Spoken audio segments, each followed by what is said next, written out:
Thank you for listening to Depictions Media Radio.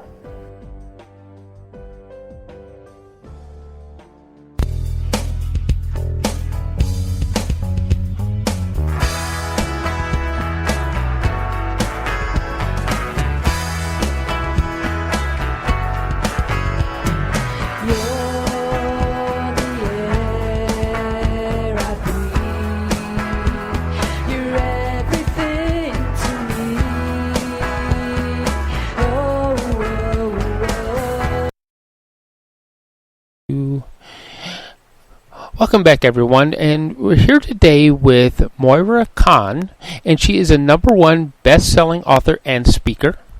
She has qualifications as a spiritual and inner healing therapist. She is a professional image consultant. She has taught personal development mindfulness at the college level. Now, there's going to be an interesting story right there. And she is a chapter managing director of the eWomen network in Vancouver, BC, has owned and operated 2 successful day spas, and holds various certifications in compassionate communication, and developed a proper communications method. What does a proper communications method mean, Moira? Welcome to the show. Proprietary. Proprietary. Proprietary. I think I need a new prescription for my bifocals.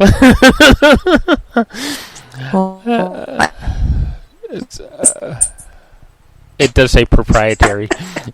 Anyway, welcome to the show. And it's a lot of stuff that you had me read off. And what does that all mean? Well, it means that I'm 50 and I've done a lot of stuff. Really. For one. It's just life happens. Like, I started off with my first love, which was in the spa industry. And I've lost you. You're still there, Michael? Yeah, I'm still here. Okay, got it. Okay. Yeah. So I started with my first love was in the spa industry. And I love connecting with people and women. And had done that for 25 years and thought I'd do something different. So I went and I studied image consulting in Toronto. I'm currently living in Vancouver area. And that was the first time I heard and experienced your thoughts become things. Totally blew my mind. And so I learned about image consulting, so all about how you dress, your appearance, your behavior, your communication, and really discovered who I was authentically, right down to how I dress and my essence, the essence of my style.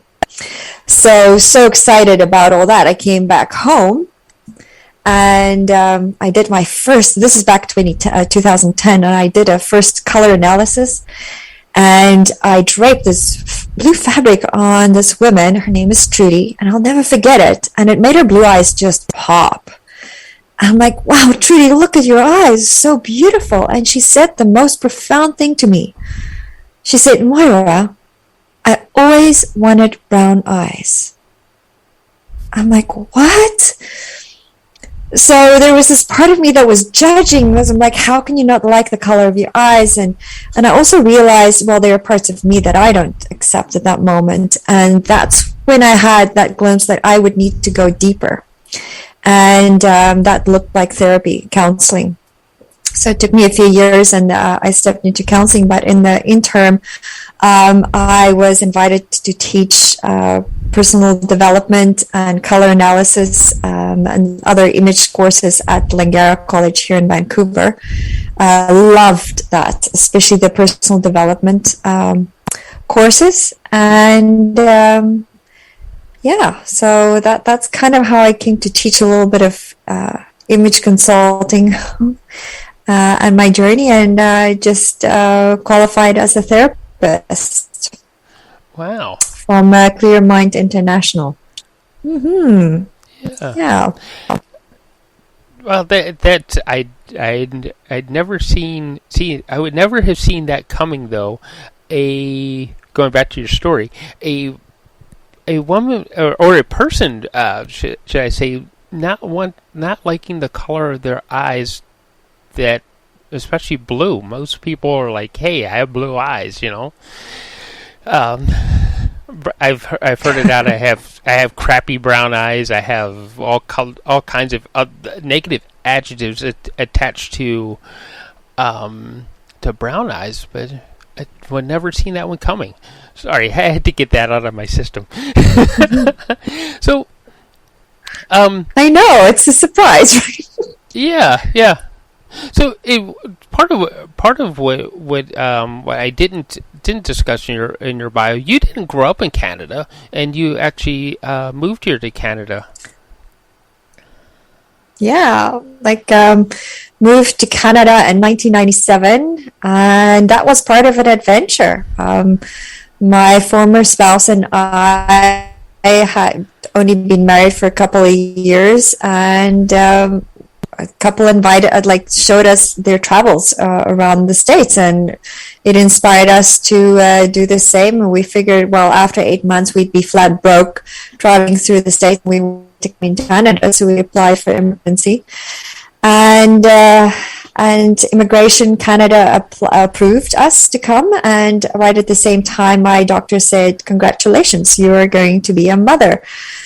So we landed with 5 suitcases and a 9-month-old baby girl, and I've just felt like at home ever since I landed, set foot on Canada. You landed in Canada. You have a new baby, a new family, and what happens from there? Oh my goodness, we had my former spouse's family had family here, and they just took us in and made us feel comfortable, and showed us the ropes literally, because coming from South Africa, you're driving the left side of the road, so we had to be reminded of staying on the other side. And they just really helped us get settled. So, and being in the spa industry, I found a position really fast day after I applied, so that was wonderful. And and then my former spouse found a position 3 weeks later, and then I stayed home for a little bit, just raising my little one. But being here in BC and the beautiful weather was amazing. I remember we landed July 29th, and it was summer. It was gorgeous. I love summer. I love the sun. I am from a sunny country. Mm-hmm. And then the middle of October hit, and it was just gray, and I could feel it impacting me. And I'm the kind of person that just, if I don't feel good, I will figure out what I need to do for myself and make a correction. And so went out and bought 100-watt light bulbs and just replaced it with all the 40 watts in my home, and just had the lights on all the time. And that's pretty much how I got through my first winter here. But yeah, it was an adjustment that first year. Yeah, I'd never had such short days, for sure. But it all worked out.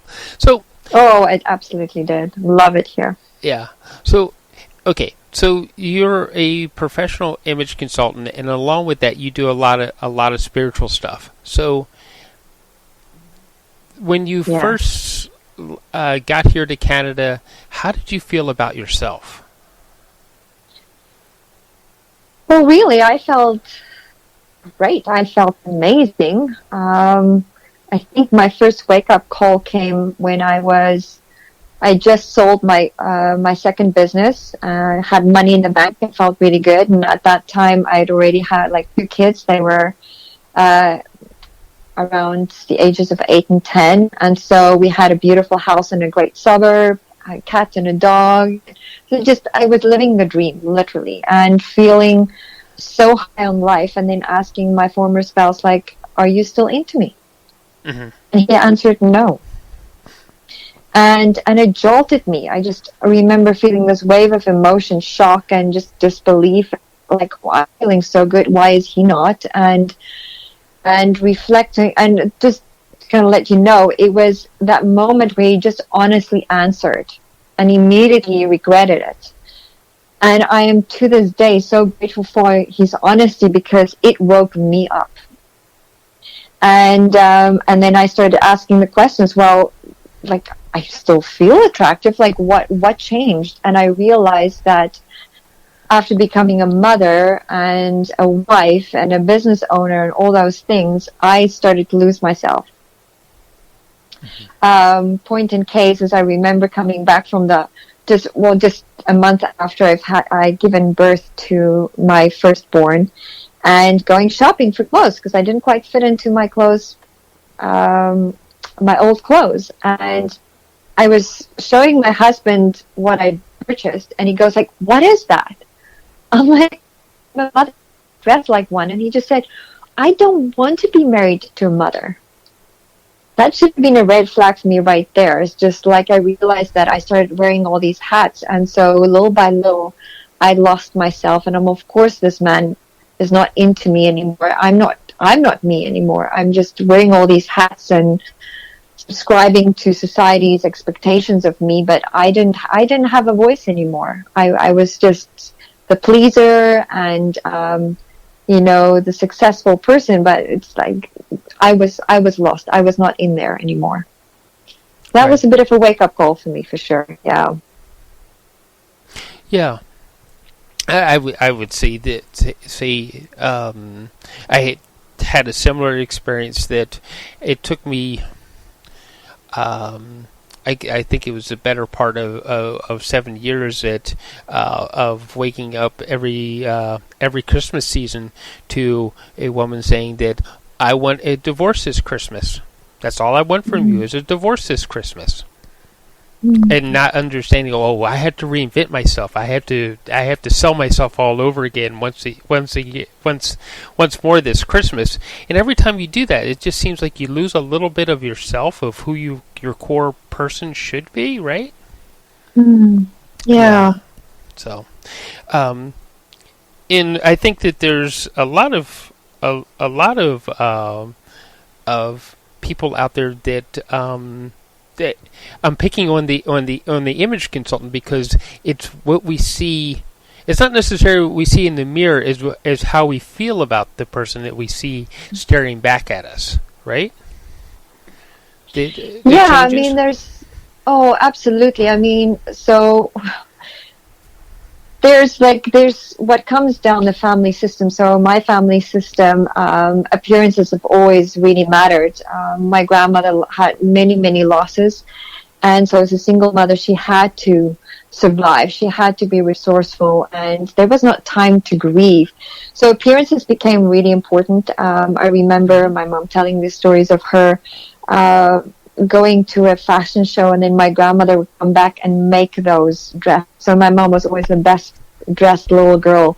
And when my uncle would walk beside my grandmother, and one day he was slouching, she actually made him go to a military school so he could straighten out. So appearances have been really important.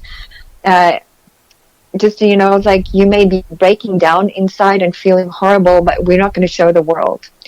And so it was interesting learning this after the fact, that I would go and study image consulting with people about the outer appearance. Since having gone into therapy, I realized, and talking about authenticity, it's a huge thing. It's on everyone's lips. It really is just being congruent with how you feel inside. So if you're sad, expressing that sadness, you don't have to stay there, by just like being real and authentic. And clothes can definitely make you feel better, but if you're using clothes like I used to appear better than someone else, or to hide out, then it's not really helping you. but clothes do have a different energy about it. So like you're going to feel very different in your PJs versus in like a sundress or just, you know, like a suit even. It really depends. Your energy is going to be very different. So it's a matter of like, how do I want to feel in this moment? And clothes can definitely help with that for sure. And so I help women use that power of clothes and the energy that clothes have to build trust with their clients. My passion is working with women who have their own businesses, and to build trust. But it has to start inside. There has to be self-trust at some point. If that's not there, then no matter how beautiful or well dressed you are, it's not going to land. And people will instead subconsciously pick up on the subconscious message versus the external. Right. I say this a lot, and I wonder how many people actually get it. Because being a photographer from the photography end of things, that I said, no, your beauty emanates from inside of you and shows forth. It isn't just skin deep; it's deep down inside of you, and Yes. It sounds like you have the same belief, and you believe that somehow that by dressing the person a certain way, that you get to bring that beautiful energy inside of them out, so they can, so the rest of the world can see it, right? Yeah. Well, I studied. My mentor is Karen Banger, and so the personality style that I use is based on yin and yang. So it is identifying yourself through your physical features, and harmonizing what you wear with that. So not everyone's going to wear the same thing. It's about like seeing the person, the essence of who they are, and dressing them with clothes that is in alignment and harmony with that, so that it can shine through. We had such a great experience in class. We had this experiment where everyone would bring an item from their closet, and there are 6 different personality styles. I won't go into that. And so one woman was wearing this beautiful jacket. It was gorgeous, but it just looked off when she wore it. And then someone else wore that same jacket, and you just like, whoa, it looked amazing. And it was because it was congruent with her personality style. So everywhere in life, there's harmony. We're looking for harmony. In music, there's harmony. When music sounds wonderful, it's because there's harmony. And the same happens with our appearance. And the colors that harmonizes with our skin coloring creates kind of like an ease. People kind of like look at you, and it's kind of like a breath that happens. There's ease, there's harmony, there's beauty in that. And so I just kind of like help people intuitively get closer to what is in harmony with them, so that they can shine their essence through that. It's not about being fashionable or wearing the latest colors. It's not about that at all. It's really about seeing the person and having them align harmoniously with who they are congruently. And when that happens, it's easy on the eye, and so people start leaning into you. And it builds trust on a subconscious level. There's so much science to this. And when it comes to women in business, the first thing they need to do is build rapport and build trust before anything else can happen in that relationship. And it starts with visual, because we have a visual. When we earlier jumped on a Zoom call, like there was a visual, you saw things, and there's a visual effect. It matters. So we want to say like, oh, I wish, like, people just need to accept me for who I am. People are looking to see if you are congruent with who you are. And when you are congruent with who you are, that builds trust. So it's not about not accepting you. They just want to see, are you walking your talk? You know, if I'm looking at someone who is very highly organized, but I see something different, there's a confliction in the message. And so it's that's kind of where I support women, and that's my own journey. I don't always get it right myself. It's ongoing. Right. Mm-hmm. So, what is it that when you work with somebody and how do they feel about themselves when they're done working with you, especially if you were successful in everything that you were trying to do? Words that I get from my clients are, "It's okay to be me." I had one client, we did a makeover for her, and so we did a photo shoot as part of the package. And friends that know her before that said, well, this is not who you are. And she answered them like, "No, you don't understand. This is who I am." She could feel the difference. She could feel the alignment. Mm-hmm. And so the biggest thing that women, specifically because I focus on women, is that they feel like they're home, and there's a peace inside of them, and out of that grows like this expansiveness. Confidence comes through doing things over and over, and then you get better at it. Mm-hmm. But this builds their self-esteem to some level, and there's so many pillars to self-esteem. It's not just one thing, but it starts that spark. It starts to feel like, just who I am here is the best version of myself, and now I can go out there and express myself, feeling more confident. Right. Cool. So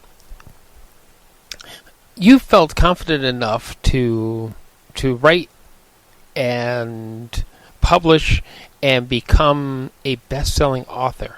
How'd that come about? Having a North Star. And what I mean by that is, it is so easy in life to get busy by doing a lot of stuff. Mm-hmm. I was introduced into I love Mind Value. And so one of their programs was Lifebook. And I call it a vision board on steroids, because it looks at 12 categories in your life. So I got really clear on who I wanted to be, what I wanted to do, what I wanted to accomplish. And so writing the book, and it's a collaborative book with Christine Avram from Women of Worth.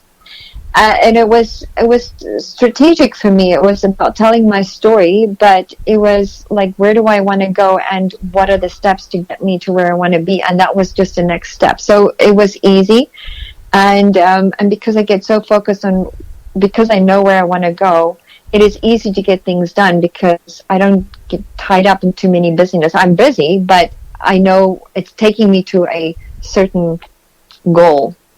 So that was kind of like a stepping stone. And funny enough, like I had this vision when I was in elementary school that I was going to write a book. No idea where that came from. So I know there's another book in me, but for now, this is good. But yeah, it's kind of like a dream come true from my elementary days. Yeah. So from your elementary days, you knew that there was a book inside of you. Yes. Well, I think there's a book inside. I don't think. I know there's a book inside of everyone. Yeah. It's just about getting clear on what you want to say, because there's so many stories inside of each of one of us. It's like, well, what is the intention for writing this book, and what is the message that I want to bring across, and getting clear on that, and that changes through our lives. Like an 80-year-old person is going to write a different kind of a book than they have about the same story they had when they were 50, because they're just in different periods of their life. Right. So yeah, there's a book in every one of us. It takes discipline to get down to it and get it done, and having an amazing team to help you with that. I could not have done this alone. The book became a #1 bestseller, Amazon bestseller in 17 categories. That was not my doing. That was my publicist. So it takes a team, and I think the biggest thing that people struggle with is that worthiness issue, whereas like, I have to do this by myself, be an island. I've done that. It didn't work. It was hard work, and I didn't get very far. and it's lonely. So getting to know and connecting with people, and that's why I'm so passionate about eWomen Network and connecting women with the right power partners, is because it takes a team. It takes partners to get where you want to reach your goals, for sure. So, how did you wind up involved with eWomen Network? And not only did you get involved, you went all the way to the very top as managing director, and that takes a lot of doing, one, financially, and two, from my understanding, there's also an interview process where you actually have to audition or interview for the part, right? Yeah.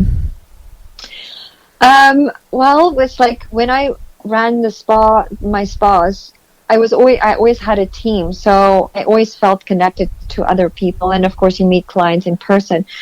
When I decided to start up my online business back in 2020, March, it was a very different story. We were going through COVID, and it was online. So I knew that I needed to feel connected, because that's inherently what's important to all of us, the desire to be connected to other people. And I had been involved or introduced to eWomen Network. And after having done a few networking on Facebook, I wanted something that was a little bit higher level, and had women involved that would really, be generous in their giving. So it's not just about getting, it's about giving first. And eWomen Network was that, and I had personally met Sandra Yancey, probably in 2014, really impressed by her generosity and her ability to just listen and serve. So I knew I wanted to be a part of that, and then when I went to have a look and to enroll as a member, I realized that my chapter didn't have a managing director, and they were interviewing. So I'm like, well, why not? And then I really considered all the aspects of it, and jumped for it. So a big part of that was to be connected to other people, like-minded people. But the main thing is, for women in business, it's about finding a role model, someone that can take you where you've not been before. And I knew that I was ready for that next level of my business. And the only way to take that to the next level is to learn things that I don't know right now. So I needed to be around people that have done what I have not yet done, and be close. And so being a managing director, I'm in the inner circle. So I get to learn from Sandra Yancey, one-on-one, in a group with all the other managing directors. And that's incredibly valuable. So I saw it as an opportunity to learn, to grow, and to take my business to the next level and contribute in a very, very big way. Mm-hmm. So,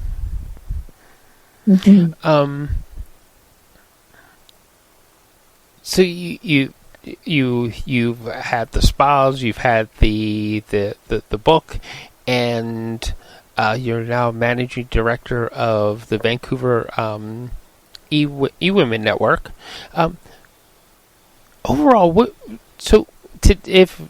today, what is your message to people today?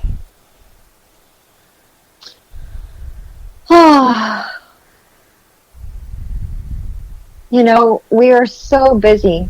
I was given this image, and it stayed with me, and this is probably the biggest message that I want to put out there, because this is subconsciously running all of us on different levels. Is we tend to be so busy like ants, and we may have a direction, and we're going south, we're heading in a direction, and we're busy.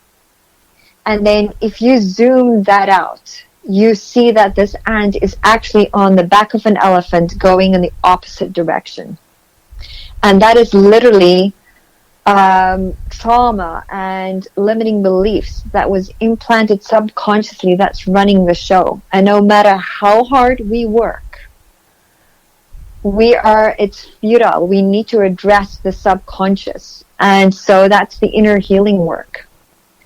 And a lot of times it's tied into our worth. And so my money story was a big part of my shift, because I come from a family that went through the Great Depression and the Great Drought back in South Africa. So lack was imminent and visible all around. And so I came face to face with my money story after I separated, and sitting on my bed crying because I didn't know how to make minimum payment on my $50,000 credit card debt. And then just surrendering in that moment, and something like, there was something profound that happened, as I felt so ashamed, because like through my appearance and things, like you do not show that you're struggling. So I shared my shame in that moment, and that really dispelled what was going on, and that shifted my whole story. And then I started leaning in and building a relationship with my money, and it started off with me writing a list of 200 gratitudes of what money does for me. And it was so profound, and that started to shift my whole money story. And later, I was like, it's just like within a month of having that experience, I received a check for $50,000. And then later, money started coming in many different ways. It was a settlement, investments, because I started leaning in and learning about investments. So, and that all tied to my worthiness. And that was a lot of the work that I did through therapy. Mm-hmm. So unless we address the worthiness or unworthiness that runs the show, we will be working hard, going nowhere fast. And so that's my biggest message is I want to just bring the awareness of the power of therapy and how to change that inner narrative so that we can live a full life, a joyful life, and a peaceful life. It's not always going to be happy, because as we address change, it takes a lot of courage, but you don't have to do that alone. You have to create like a group of people around you, and that's why community is so important. So my biggest message is just address those inner feelings and listen to it, because your body is communicating to you. Like for the longest time, I had this rash on my hands, and it was not going away. And it was around the time that I was really struggling with my finances. And I was doing yoga, and I was eating vegan and eating healthy and I was doing all the things, but I was not looking at the cause, which was my money. And looking at my money, I was so avoidant of it. And so it was kind of like, you're driving your car and the gas light comes on. And so my gas light would come on, and I would take it to have a car wash. I would go for spa treatments and relax. And I'm like, all I needed to do was gas up the car. And so a lot of times we feel triggered and our emotions are communicating things, but we're not addressing the true problem. We're masking it, and we're confused. And so that's where you need support. So, it's like, how worthy are you feeling right now? And address that, because it will run the show. Yeah. That part is very true. We all have to feel worthy of something, worthy and grateful, right? They kind of go hand in hand. Yeah. So. Yeah, it's interesting. The mind. This I learned from a hypnotherapist who entertains people off the stages, and he said, Moira, the mind cannot be in gratitude and worry at the same time. The mind cannot be in gratitude and worry at the same time. And actually, just today, I found this amazing quote, and it says, gratitude is a bridge that can take you from poverty to riches. That is exactly what happened to me. Gratitude is a bridge that can take you from poverty to riches. Like, once I sat down and really appreciated my money, what it can do, because even the littlest thing, that little ball at the end of your pen, that costs money. So when you can appreciate everything and you start to realize, wow, I have abundance all around me right now in this moment, that shifts your mind from being in lack. And that's where it starts, is an energetic shift, and we are in control of that. Well, there's something that I don't even think people realize that that they've put their mindset into the lack format instead of the abundance format. Mm. Well, they don't even have to do that. It comes automatic. It's kind of like it's in our DNA. Our body wants to, the oldest part of the brain is the survival brain, the reptilian brain. Mm-hmm. And so it wants to be reactive. Like it's constantly looking, am I safe here? Am I safe here? Am I safe here? And it's ready to fight, flight, freeze, or fawn. Fawn is a new one, meaning it's like just, it's okay. It's okay when you're really not okay. And so that's the oldest part of the brain. So that comes automatic. So that's why it is a lot of people's default is just to stay there. What takes an effort is to notice that and then shift.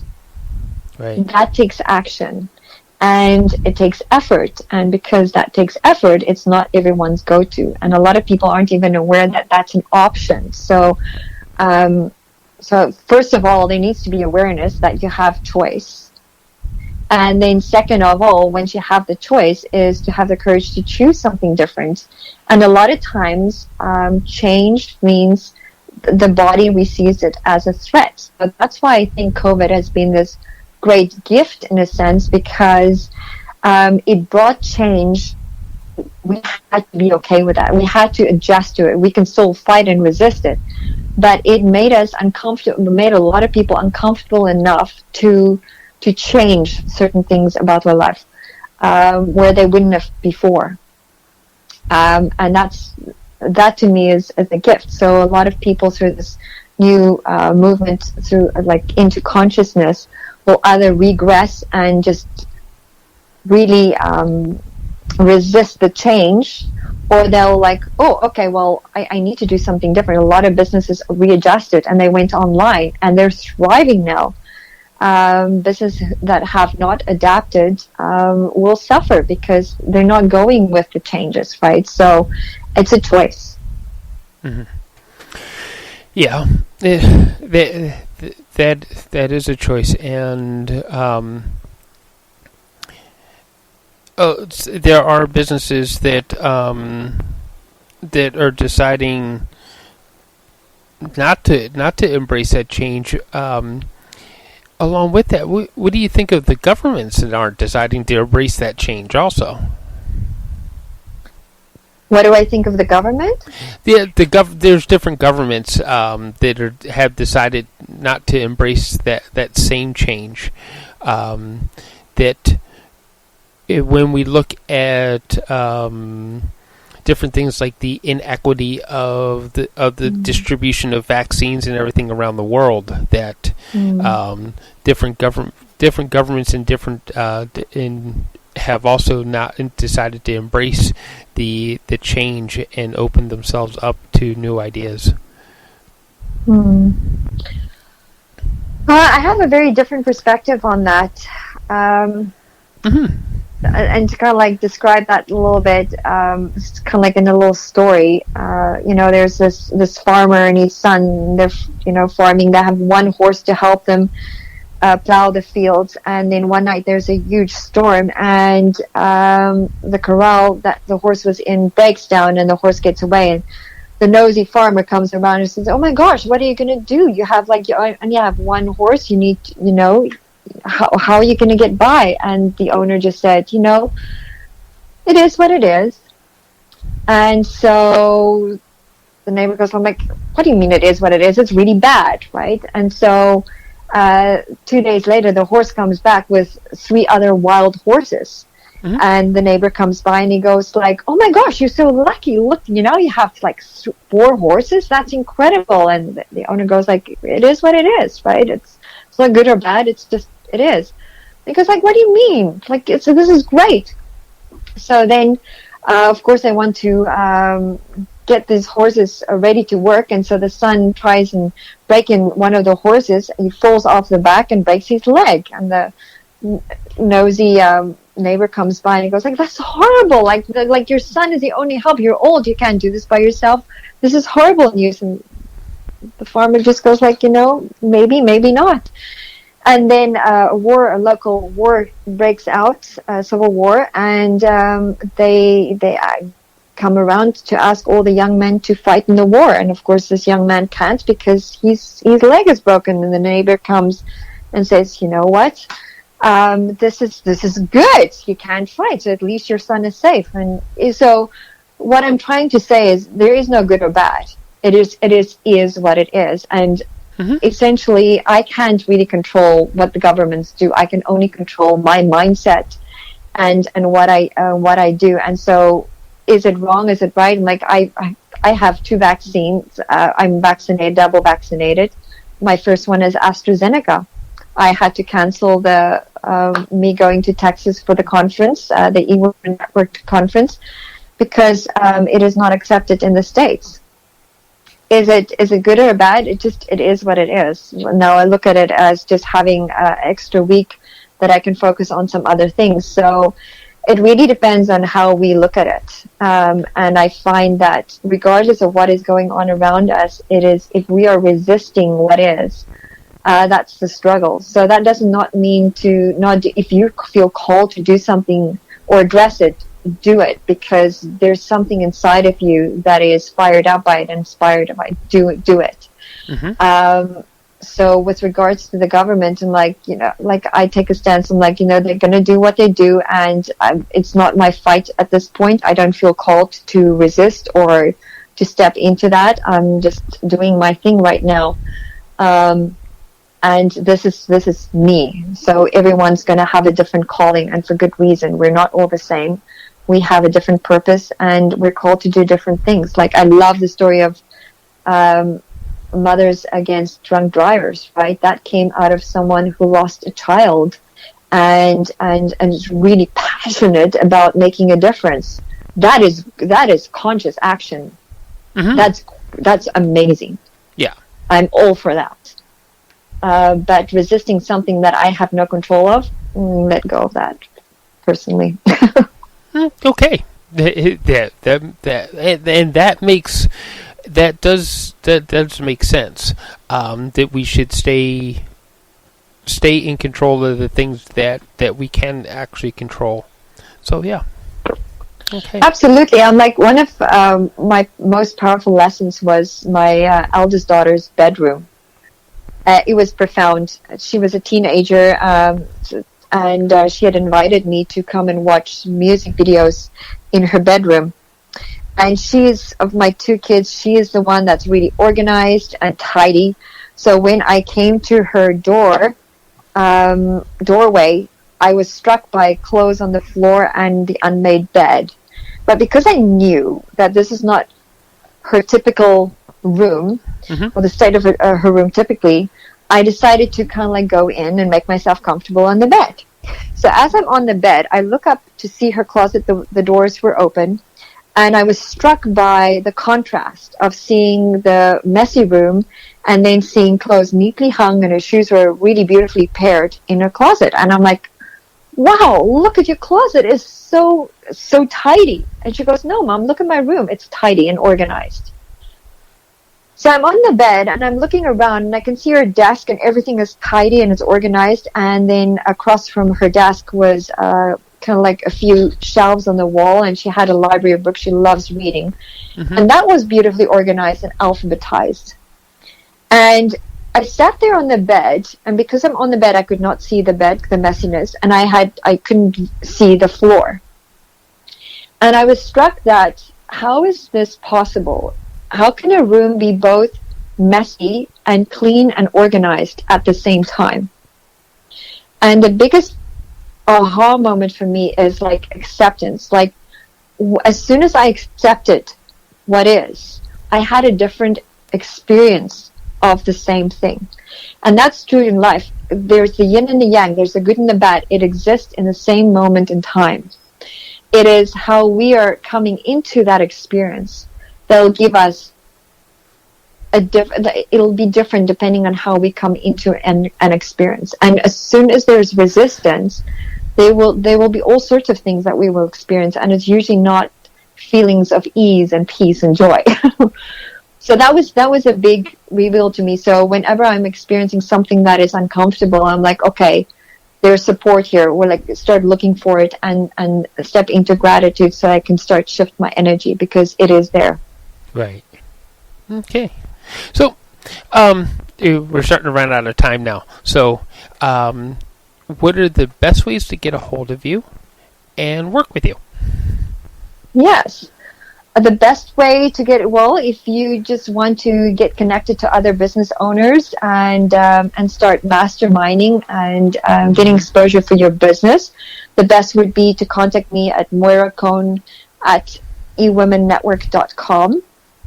And if you would like to explore, because I run a 6-month immersive journey for women to transform their inner world and then move into the external, then they are welcome to contact me at Moira at becomeahighvaluewoman.com.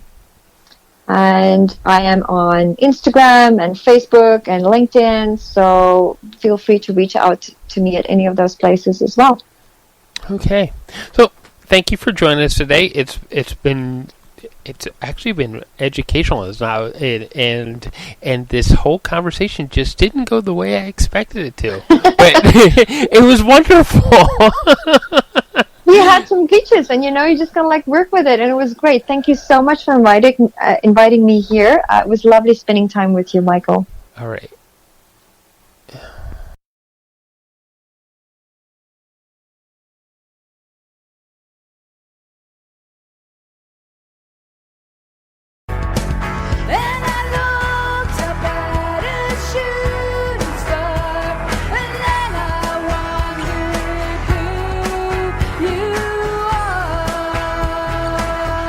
I just need to know.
This show has been produced by Depictions Media.